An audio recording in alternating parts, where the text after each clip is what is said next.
Hello everyone. तो आज के लेक्चर में हम लोग बात करेंगे केस नंबर 4 के बारे में, right.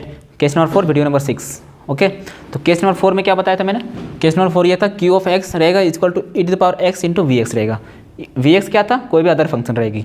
E to the power x के साथ कोई अदर फंक्शन रहेगी, तो उसको कैसे सॉल्व करते हैं, उसका सी एफ और पी आई कैसे निकालते हैं, वो आज के लेक्चर में हम लोग डिस्कस करेंगे। ठीक है, तो क्वेश्चन ये है हमारे पास, क्या है question? D two y upon d x square एक हायर ऑर्डर डिफरेंशियल इक्वेशन दी गई है, इसका ऑर्डर हाई है और डिग्री 1 है। तो d two y upon d x square plus minus 2 into d y by d x plus 4 into y, right, equal to e to power x into sine x है। तो इसको differentiate कैसे करते हैं? पहले इसको सिम्बॉलिक फॉर्म में लिख लो। तो इसका सिम्बॉलिक फॉर्म क्या हो जाएगी?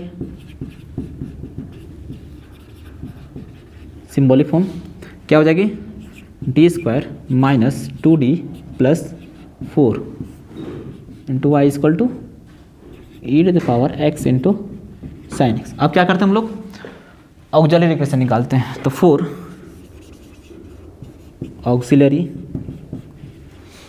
इक्वेशन, राइट, ऑक्सिलरी इक्वेशन निकालते हैं। क्या आ जाएगा ऑक्सिलरी इक्वेशन? इसको डी जीरो से इक्वेट करते हैं, इस वाले सिम्बॉलिक फॉर्म को d square minus 2d plus 4 is equal to 0। Clear है?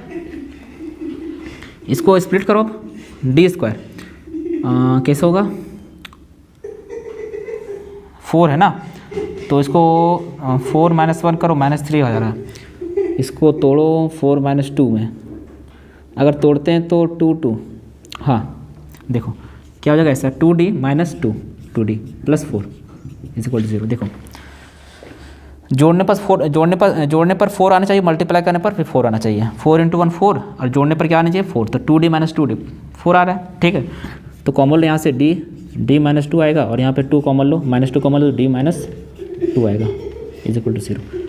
तो d माइनस 2 और ये d माइनस 2। देखो यहाँ पे रूट क्या आ जाएगी? d minus 2 is equal to 0, d minus 2 is equal to 0। दो इक्वेशन आई, तो d इक्वल टू 2 आएगा यहाँ पे और d इक्वल टू यहाँ पर भी 2। तो कौन सा रूट आया? Real and equal roots. तो रियल एंड इक्वल रूट्स को सॉल्व कैसे करते हैं? सी एफ कैसे निकालते हैं? इसका फॉर्मूला देखो, याद होगा, C1 plus C2 x into e to the power alpha x. ये हमारा सी एफ का फॉर्मूला है अगर रियल और इक्वल रूट्स आ गए तो, ठीक है। तो पुट कर दो वैल्यू, यहाँ अल्फा क्या है हमारे पास? C1 है, C2 एक्स क्या हमारे पास? कुछ नहीं है, एक्स को एज इट इज, ई का पावर अल्फा क्या है हमारे पास? 2, तो 2x। ये हमारा सी एफ आ गया। क्लियर है? ये हमारा सी एफ आ गया। अब इसका पी आई निकालते हैं, जो कि मोस्ट इम्पोर्टेंट है। पी आई 4 पी आई, एक मिनट, कहाँ से दिख जा रहा है? ठीक है, वहाँ से दिख जा रहा है। पी आई निकालने क्या करते हैं? स्टैंडर्ड फॉर्म लिखते हैं, P I equal to 1 upon function of D, क्या है function? E to the power x into sine x. देखो मैंने क्या बताया था? पहले फंक्शन ऑफ डी लिख लो, 1 by D square minus 2d plus 4 into e to the power x into sine x. अब देखो यहाँ पे पहले क्या करते थे? इसको उधर ले आते थे।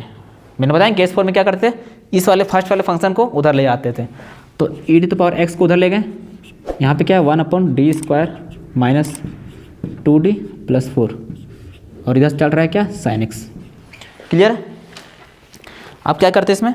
देखो एक और क्वेश्चन है इसमें जो मैंने बताना भूल गया शायद, डी स्क्वायर, हाँ देखो इसमें दो कॉम्बिनेशन बनाते हैं। इसमें क्या करते हैं? दो कॉम्बिनेशन बनाते हैं। दो कॉम्बिनेशन कैसे बनाते हैं? देखो ई टू द पावर एक्स हो गया, यहाँ पे देखो D square minus 2d, D square minus 2d, तो इसको क्या लिख सकते हैं? डी स्क्वायर माइनस 2d है तो d प्लस 1 का होल स्क्वायर लिख सकते हैं, d प्लस 1 का whole square minus 2 into d plus 1 और प्लस 4। ये देखो ये कैसे हो पता है? ये कैसे हो पता है? देखो इसको देखो d प्लस 1 का होल स्क्वायर क्या होता है? डी स्क्वायर प्लस 1 का square plus 2d, D square plus 1 का स्क्वायर प्लस 2d, तो डी स्क्वायर प्लस 2d क्या हो जाएगा, डी स्क्वायर माइनस 2d यहाँ। अब देखो इस माइनस 2d को माइनस 2d प्लस 1 लिख सकते हैं, नहीं समझे? देखो यहाँ पे क्या हो जाएगा, डी स्क्वायर, इसका फॉर्मूला लिख रहा हूँ, डी स्क्वायर प्लस यानी 2d प्लस 1 हो गया, और इसका क्या लिख सकते हैं, 2d प्लस 1। देखो इसको अगर सिंप्लीफाई करने जाओगे, तो क्या आ जाएगा, डी स्क्वायर और plus 2d minus 2d cancel, और प्लस 1 2 हो गया, प्लस 1 2 हो गया, ठीक है। तो क्या आ जाएगा, वही आ जाएगा, डी स्क्वायर माइनस 2d आ जाएगा, और प्लस 4 ऑलरेडी यहाँ पे दिया हुआ है, समझे? तो इसको इस तरह का कॉम्बिनेशन बनाने के लिए हम लोग इसको स्प्लिट किए।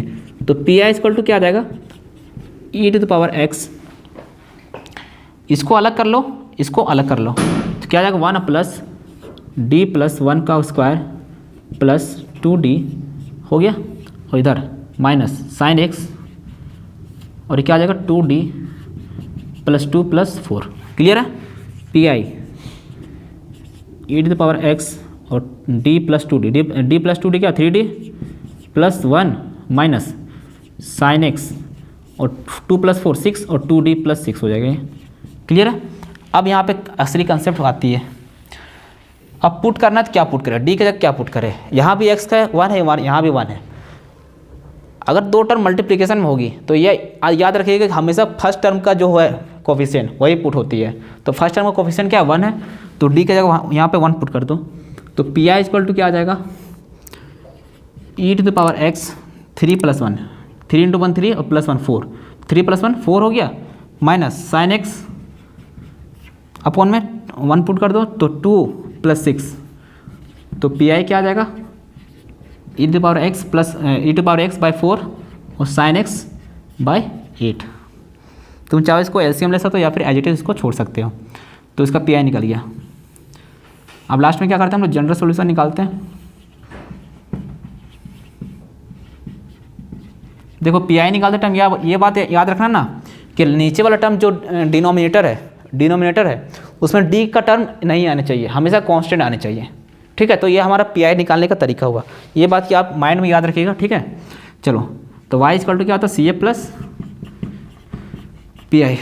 वाई इक्वल टू क्या है, सी एफ क्या था, C1 C2x into e to the power 2x plus e to the power x minus e to the power x by 4 minus sine x by 8। तो ये हो गया हमारा फाइनल आंसर जनरल सॉल्यूशन का। बोलो clear है, कैसे निकालते पी आई, कैसे निकालते इसका सी एफ। ठीक है, केस 4 नंबर। अब केस 5 और 6 बच गया, जो कि वो भी बहुत इंपॉर्टेंट है। केस 4 मैंने इसलिए अकेला बताया क्योंकि केस 4 में उतना कुछ खास नहीं है जिसमें जितना खास केस 5 और 6 में। तो केस 5 और 6 पढ़ने के लिए आप कमेंट कर सकते हैं वीडियो कब आनी चाहिए, उसके रिगार्डिंग हम वीडियो अपलोड करूँगा। राइट, तो हमारा ये 6 वीडियो जो मैंने बनाया अभी 6 पार्ट चल रहे हैं। ठीक है, 6 पार्ट में अगर किसी बच्चे को भी दिक्कत आती है तो आप बेझिझक आप हमसे कॉन्टेक्ट करके पूछ सकते हैं। ठीक है, with the help of social media. Right, तो आज के लेक्चर में इतने रखते हैं। अब नेक्स्ट लेक्चर में हम लोग केस नंबर 5 और केस नंबर 6 के बारे में डिस्कशन करेंगे। देन उसके बाद दूसरा टॉपिक स्टार्ट करेंगे M2 का। क्लियर। और क्लास इंजीनियरिंग मैथमेटिक्स 1 का भी ऑनलाइन क्लासेस चल रही है। तो जिन बच्चों को इंजीनियरिंग मैथमेटिक्स 1 में इंटरेस्ट है पढ़ने का, तो आप प्लीज़ आप हमसे कॉन्टैक्ट कर सकते हैं। ठीक है, मैं आपको उसका पूरा शेड्यूल बता दूंगा, कैसे क्या करते हैं उस क्लास में, कैसे क्या करना है, कब ज्वाइन होना है। ठीक है, चलो आज के लेक्चर में इतने रखते हैं। तब तक आप लोग खूब मन लगा के पढ़ते रहिए। M2 बहुत अच्छा सब्जेक्ट है और थोड़ा डिफ़िकल्ट भी है, तो आप अच्छे से पढ़िएगा। जहाँ डाउट आएगा पूछिएगा। ठीक है, अभी मैथमेटिक्स है आपके पास, चैनल को सब्सक्राइब कर लीजिएगा और दूसरे दोस्तों को भेज दीजिएगा चैनल, ताकि वो भी सब्सक्राइब कर ले और भी अच्छे से पढ़े इससे। राइट, चलो आज के लेक्चर में इतने रखते हैं। इस लेक्चर में अभी भी कोई डाउट आती है तो आप बेझिझक पूछ सकते हैं। मैं मना नहीं करता हूँ डाउट पूछना, लेकिन डाउट रिलेवेंट होनी चाहिए। ठीक है, फालतू डाउट मत पूछिएगा। ओके, चलो मिलते हैं नेक्स्ट लेक्चर में। तब तक के लिए जय हिंद, थैंक यू।